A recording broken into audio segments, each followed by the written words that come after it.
Hi అండి, నమస్తే. Welcome back to my channel. ఇవాళ వీడియోలో పుట్నాల బర్ఫీని ఎలా చేయాలో చూపిస్తాను.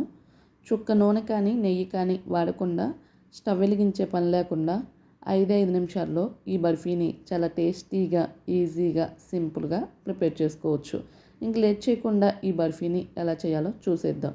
ముందుగా ఇలా ఒక మిక్సీ జార్ తీసుకొని ఇందులోకి 1 కప్పు వరకు వేయించిన శనగపప్పు, అంటే పుట్నాల పప్పు అంటాం కదా, వాటిని తీసుకోవాలి. అలాగే పావు కప్పు వరకు జీడిపప్పును తీసుకోవాలి. అలాగే పావు కప్పు వరకు పుచ్చపప్పును, అంటే తర్బూజా గింజలు అంటాం కదా, వాటిని కూడా తీసుకోవాలి. అలాగే మంచి ఫ్లేవర్ కోసం ఒక 1/2 టీ స్పూన్ అంతా యాలకుల పొడిని తీసుకోవాలి. ఒకవేళ యాలకుల పొడి అవైలబుల్గా లేదు అనుకుంటే ఇందులోకి 4-5 యాలకులను వేసుకుంటే సరిపోతుంది. మూత పెట్టేసి పలుకు లేకుండా ఇలా స్మూత్ పౌడర్ లాగా గ్రైండ్ చేసుకొని తీసుకోవాలి. ఒకవేళ కొంచెం పలుకు ఉంది అనుకుంటే దీన్ని మీరు జల్లించుకొనైనా తీసుకోవచ్చు. ఇలా గ్రైండ్ చేసుకున్న తర్వాత ఇలా ఒక బౌల్లోకి అయితే ట్రాన్స్ఫర్ చేసుకొని బౌల్ను పక్కకు పెట్టుకోవాలి. మరలా అదే మిక్సీ జార్లోకి ఒక 1/2 కప్పు వరకు ఎండు కొబ్బరి తురుమును తీసుకోవాలి. ఈ ఎండు కొబ్బరి తురుము ప్లేస్లో మీరు డెసికేటెడ్ కోకోనట్ పౌడర్నైనా తీసుకోవచ్చు. అలాగే స్వీట్నెస్కి తగ్గట్లుగా 1 కప్పు వరకు తురిమిన బెల్లాన్ని వేసుకోవాలి. ఇక్కడ మీరు తినే స్వీట్నెస్ని బట్టి బెల్లాన్ని తగ్గించుకొనైనా పెంచుకొనైనా వేసుకోవచ్చు. బెల్లాన్ని యాడ్ చేసుకున్నాక ఒకసారి స్పూన్తో కలుపుకొని మూత పెట్టేసి మెత్తగా గ్రైండ్ చేసుకోవాలి.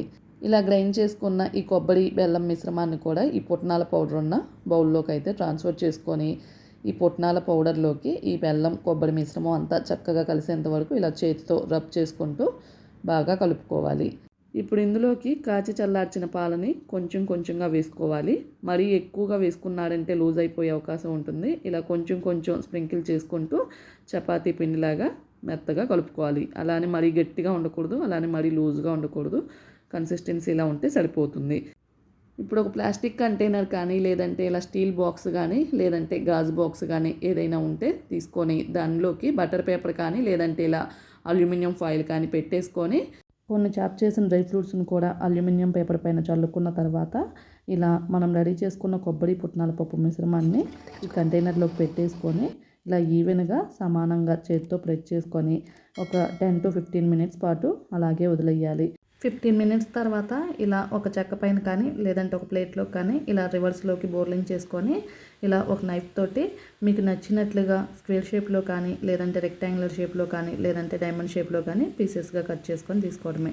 ఇక్కడ చూడండి, నేను ఇలా రెక్టాంగులర్ షేప్ వచ్చేలాగా కట్ చేసుకొని తీసుకుంటున్నాను. బర్ఫీ అయితే ఎంత చక్కగా వచ్చేసిందో కదా.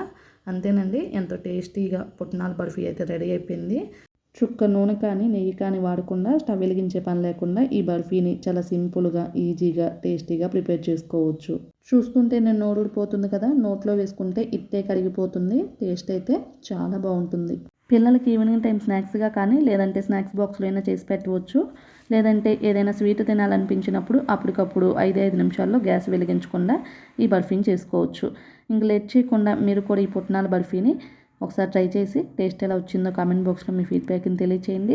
మీకు ఈ వీడియో నచ్చితే లైక్ చేయండి. అలాగే మీ ఫ్రెండ్స్కి, రిలేటివ్స్కి షేర్ చేయండి. కొత్తగా మన ఛానల్ చూసే వాళ్ళు ఎవరైనా ఉంటే సబ్స్క్రైబ్ చేసుకోండి. Thank you for watching.